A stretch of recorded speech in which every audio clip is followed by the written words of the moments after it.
So I've talked a lot about the sort of the pop culture wars surrounding Hogwarts Legacy, um, and there's a lot, you know. There's all the J.K. Rowling stuff. There's all the reaction of Rowling's reaction to the reaction, and the reaction of that. The boycotts, the massive sales, the buying the game out of spite, the not buying the game out of spite. Well, let's just talk about the game. So I haven't finished it yet. This is not a review. This is going to just be kind of my impressions. I don't know. I haven't played nearly as much as I wanted to. I just I sometimes, I'm not gonna lie, when I get to the point in my day where I want to play a game, I just want to play with my friends, and I end up just playing Call of Duty, Warzone, Modern Warfare 2, and blowing off Steam. But I've played on my Steam Deck. I've played some Hogwarts Legacy. I've played some on PS5, and I played some just on my computer. My chief complaint on PC is that the performance is just kind of dog shit, honestly. The game looks great. It plays really, really well on PS5. It plays pretty well on my Steam Deck with just the default settings. But on my PC, which is a really powerful gaming PC, the frame rates are just all over the place. And I did see an improvement when I turned off ray tracing. I saw an improvement when I lowered the settings from ultra to high, and I've tinkered with some of the settings. But I feel like every time I play, it's different. And it's weird because I'm not really like overtaxing my GPU, my CPU, my RAM. Everything seems fine. But there will be times where it's, you go through a door, or you're just watching a cutscene, or you're in the middle of combat, and frame rates just go from, around 100 to around 9. And it gets stuttery and janky, and it's frustrating. And I don't want to turn my settings down too low because the game looks good, and I don't want to make it look muddy and crappy. I don't want it to look worse than on my PS5, for goodness sakes. I have a nice, expensive-ass gaming PC. It should run, given everything, it should run just fine on this. So that's probably my biggest complaint about the game.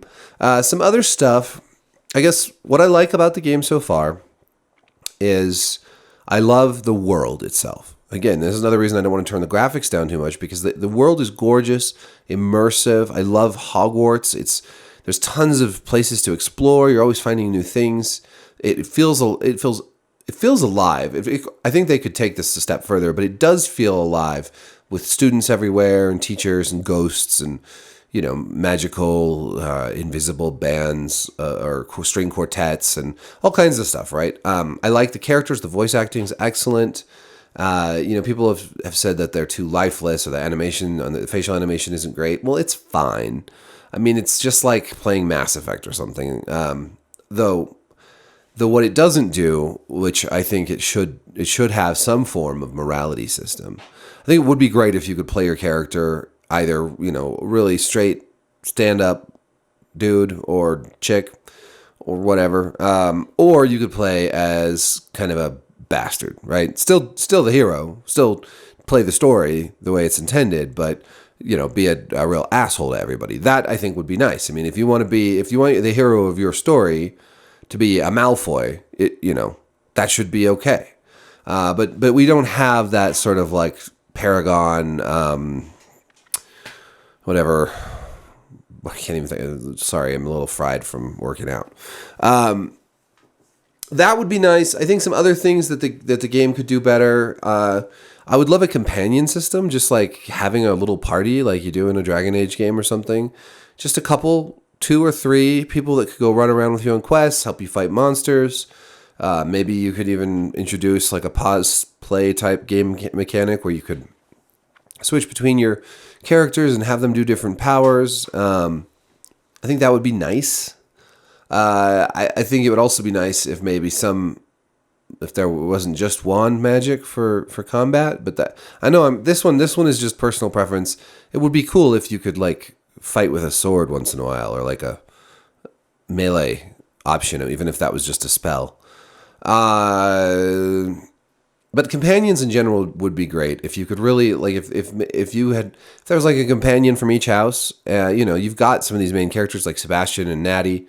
If there was one from each house and you could team up and go out and then go back and like talk with them, that you wouldn't have to necessarily have a full-blown romance system, but just like a friendship system where you had to make some choices and you could like give gifts and like just because that would feel more Harry Potter. Like you're alone a lot in this game, and that's fine. But Harry Potter's about Hermione and Ron, and this having these companions involved in a lot of the story is what makes it such a great story. So I would definitely do that. I've also been thinking, and maybe this is crazy. If you've played the Persona games, I feel like a Hogwarts Persona game would be even more up my alley than this game. As much as I enjoy like the questing and like this big story about ancient magic and everything that's going on and the goblin rebels, and I would really like a game, or I would like this game to be more structured around the school and the seasons and sort of the days passing, and you have to go to your class and maybe answer a question in class, and those classes happen regularly throughout the game, not just at the beginning. And then you have to go to bed at night. Like you got to stop doing stuff and you have to go up to the commons room and go to bed. And maybe you can sneak out. Maybe that's a part of it is you sneak out at night sometimes, but other times you just go to bed and you go to the commons room and you talk with people. I know you have the room of requirement, and that's cool. You can go make potions and stuff, but it would be cool if your commons room and your actual bed and all those things were a big part of the game, because it would, for me at least, it would simulate being at Hogwarts more.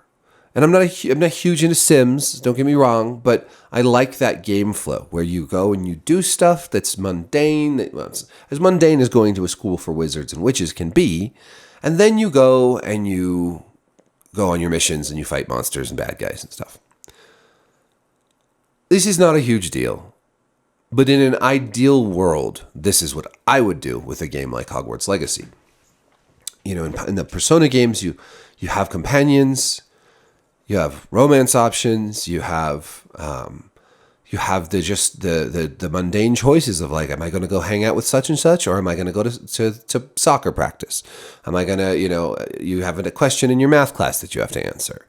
You have things like books you can study to level up different aspects of your character, or you can skip that and do some exercise. And it's a time management game in a way, in a big way actually. But I kind of like the idea of that with Hogwarts Legacy. So even if it wasn't as involved as the Persona games, I do wish that we had a little bit more of that. Like, I'm a student at Hogwarts and I go to school every day and I have to go to my classes. And I'm not just kind of this adventuring wizard, because I'm still a student, and that's the sort of the point of this. And then, and then the days would pass and the seasons would change, and you'd have this whole cycle, throughout the year. And by the end of the year, the game's over. Again, I don't know how I'm not done with the game, so I can't speak to how the game ends or anything like that. But I think that, I think you could go a little further in that direction. Combat's fine. Honestly, I have fun with combat. It's challenging enough. It's not super hard. It's not super easy. I guess it depends on the mode, the difficulty setting you use. But I like that there's a system, different spells that target different defenses. And I like that you have the ability to block right in time, sort of parry with your defensive spell, which can stun the enemy. You can dodge. I'm not going to say this is like Dark Souls, but there's certainly some of that influence there. The influence of Dark Souls can be felt permeating throughout the games industry. So even if it's just a mild influence, you can see it there. And honestly, the magic combat is better than I expected. So I really have no complaints there.